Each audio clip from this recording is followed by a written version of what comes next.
contenido proporcionado en este podcast tiene fines informativos y educativos únicamente. Cap Medical presenta.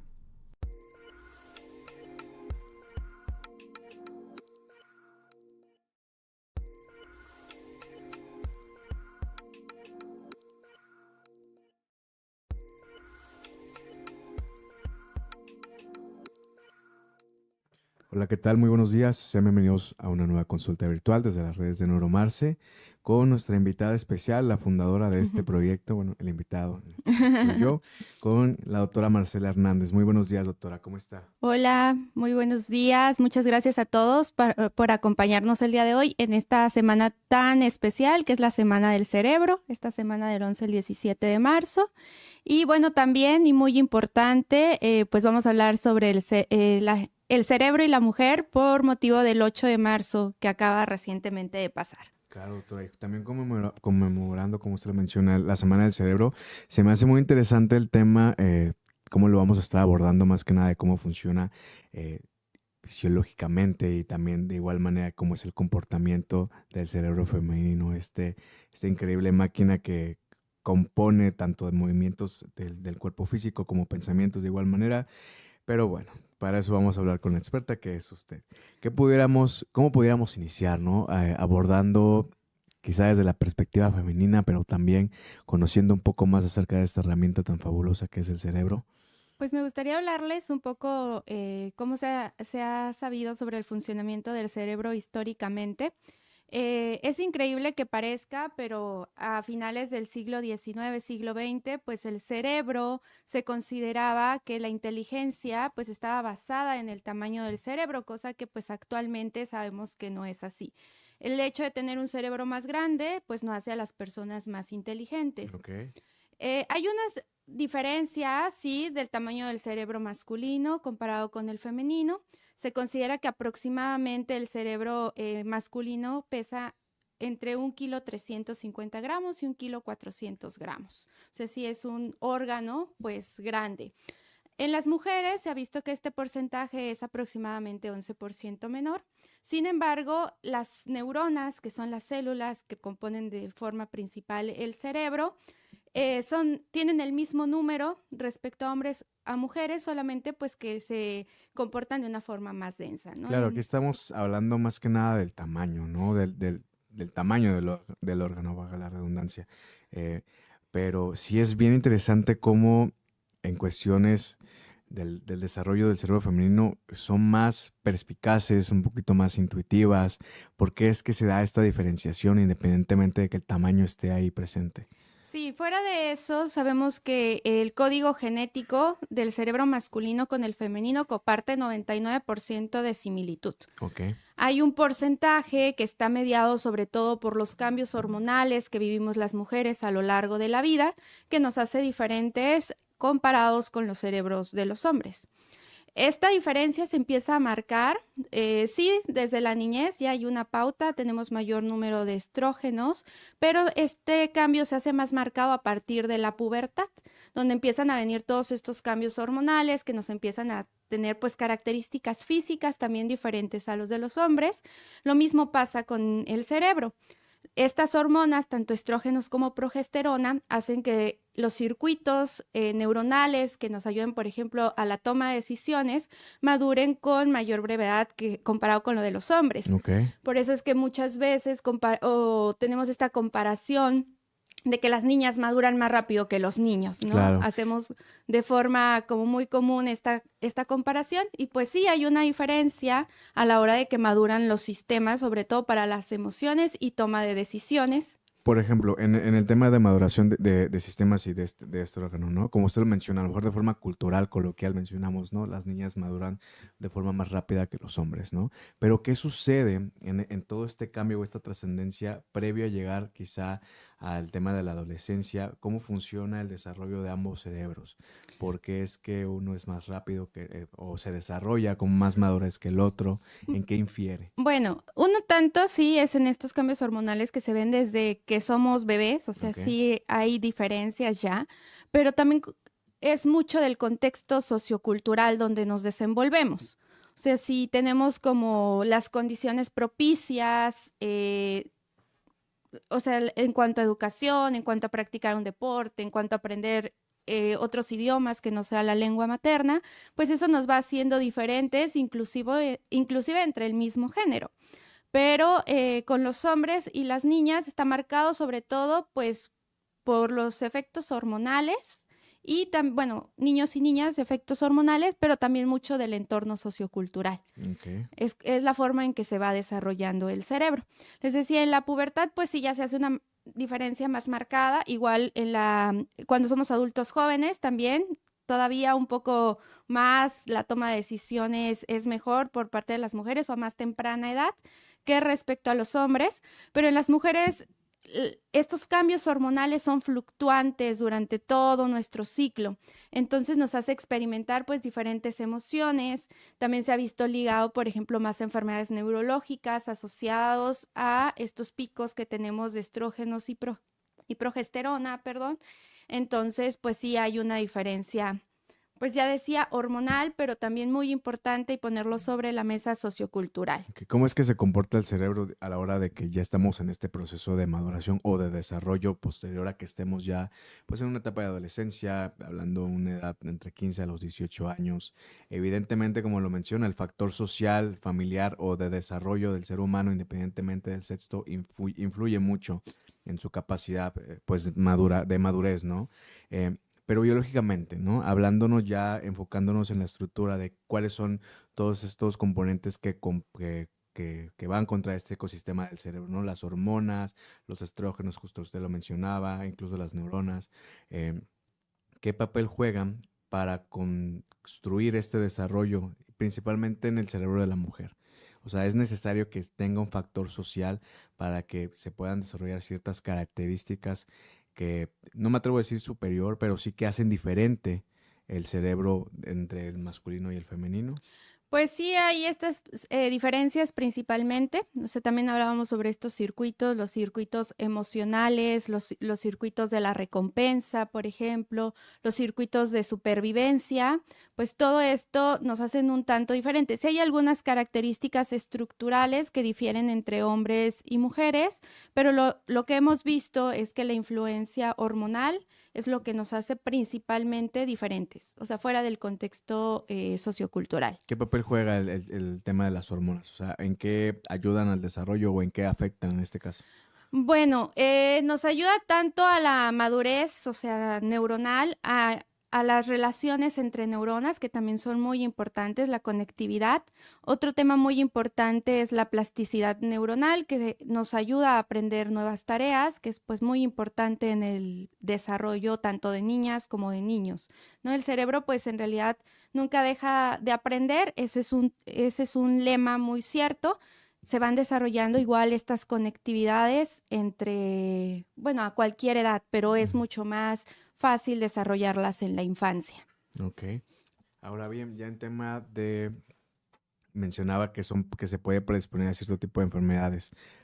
Aquí, ¿por qué es que se tiene como que establecido ya este tipo de antecedentes? Existe historiales clínicos donde quizá la mujer suele ser más afectada por este tipo de situaciones hormonales a desarrollar alguna enfermedad neurológica, y cómo se pueden prevenir también. Ok, muy común, que ya lo hemos hablado en este espacio, es la aparición de migraña, que afecta principalmente a mujeres, 3 mujeres por cada hombre.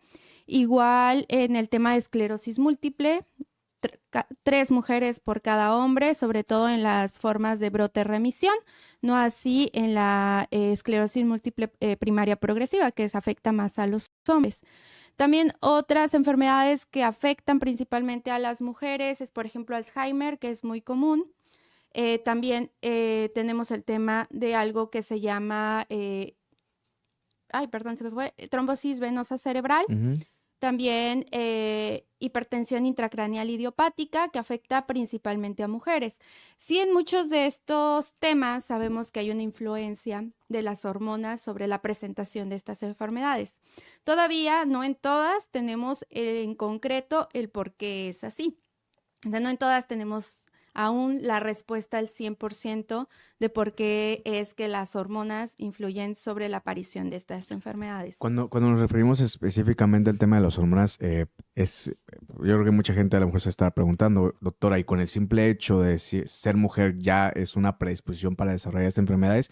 ¿O esto se refiere o va relacionado a algún desbalance hormonal que en la etapa de los periodos menstruales se pudiese presentar siempre y cuando no se tenga un control adecuado o no haya alguna visita recurrente con ginecólogo, por ejemplo? No, la primera pregunta, la respuesta a la primera pregunta es que necesitamos otros factores para desarrollar enfermedades Ok. neurológicas aparte de los cambios hormonales. Por ejemplo, las pacientes que tienen migraña, generalmente, pues sí se puede transmitir a la siguiente generación, sobre todo de forma directa. Entonces, necesitamos no solamente este desbalance hormonal, sino tener alguna predisposición genética, algún factor de riesgo o alguna herencia que nos haga, pues, desarrollar estas enfermedades a lo largo de nuestra vida. Por ejemplo, las mujeres con epilepsia también se ha visto que durante la menstruación pueden presentar mayor número de crisis o descontrolarse las crisis epilépticas. Esto se debe a que los estrógenos actúan como un excitador de neuronas. Entonces, pues la epilepsia son descargas sincrónica de varias neuronas al mismo tiempo. Los estrógenos influyen de esta forma, mientras que la progesterona, por ejemplo, lo llamamos un inhibidor excitatorio porque disminuye la presencia de este tipo de crisis epilépticas.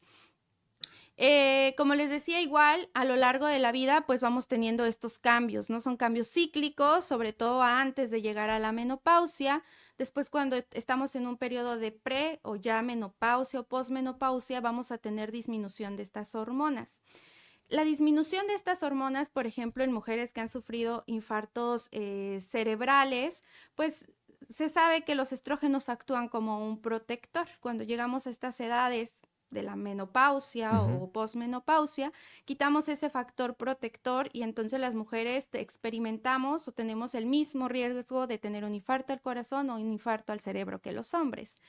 Lo que se ha visto, por ejemplo, en mujeres con infarto cerebral es que aunque se afecte el mismo vaso sanguíneo, lo tape un coágulo o una placa de colesterol, el infarto, aunque sea de la misma extensión, tiene peor pronóstico funcional o inclusive llega a ser más extenso el infarto comparado con los hombres. Entonces, es muy importante que las mujeres arriba de 60 años que tienen ya o se quita este factor protector, pues tengan un seguimiento y también control de la obesidad, por ejemplo, de hipertensión arterial, que quiten tabaquismo, que controlen diabetes, que hagan ejercicio, porque este factor protector de los estrógenos se quita a partir de los 60 años. Por ejemplo, ahí con qué, obviamente planteando en el caso de que todavía no se tenga indicio de alguna enfermedad pues, neurológica, ¿no?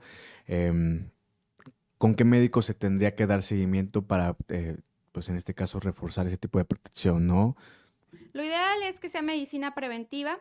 Eso se puede hacer a partir de médicos generales o médicos familiares que se encargan sobre todo pues de prevenir a que los pacientes lleguen a este punto, ¿no? Nosotros pues ya nos dedicamos como tal más enfocados a dar diagnóstico y en tratar enfermedades. Pero lo primero pues siempre debe ser la medicina preventiva. Ok. Les quería comentar también muy importante antes de llegar a la menopausia, por ejemplo, las mujeres embarazadas también experimentan algunos cambios en su cerebro. Esto es desde antes del embarazo, pero sobre todo se refuerza en el embarazo cuando se libera una hormona que se llama oxitocina, que también se conoce como la hormona del apego. Esta hormona pues hace que los bebés y las mamás tengan este vínculo. La oxitocina, por ejemplo, también nos ayuda a estar hipervigilantes.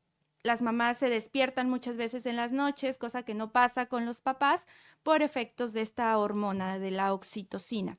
Entonces, vamos teniendo algunos cambios estructurales también en el cerebro. Se modifica, por ejemplo, el tamaño del lóbulo frontal, del lóbulo parietal y del hipocampo, que nos ayuda en el momento de que somos mamás o de las mujeres que ya son mamás, a tener un mejor juicio, al reconocimiento facial y al reconocimiento auditivo y también pues se va a expensas un poquito, la memoria de corto plazo se ve mermada porque se mejora la memoria a largo plazo por estos cambios Digamos que es estructurales. una evolución del cerebro que se está dando durante el proceso de embarazo y de igual manera cuando ya la persona o la mujer en este caso ya es mamá, o sea, ya da luz. Sí, justamente se modifica para poder, pues, proteger a tu cría, para poder estar alerta de ella, para poder reconocerlo entre varios niños, inclusive el llanto entre varios niños, y entre el mismo niño reconocer las diferentes tonalidades para poder saber qué es lo que quiere el niño, porque pues lo único que hacen los bebés Es, es llorar, ¿no? Y con esa forma decirnos que algo está pasando mal.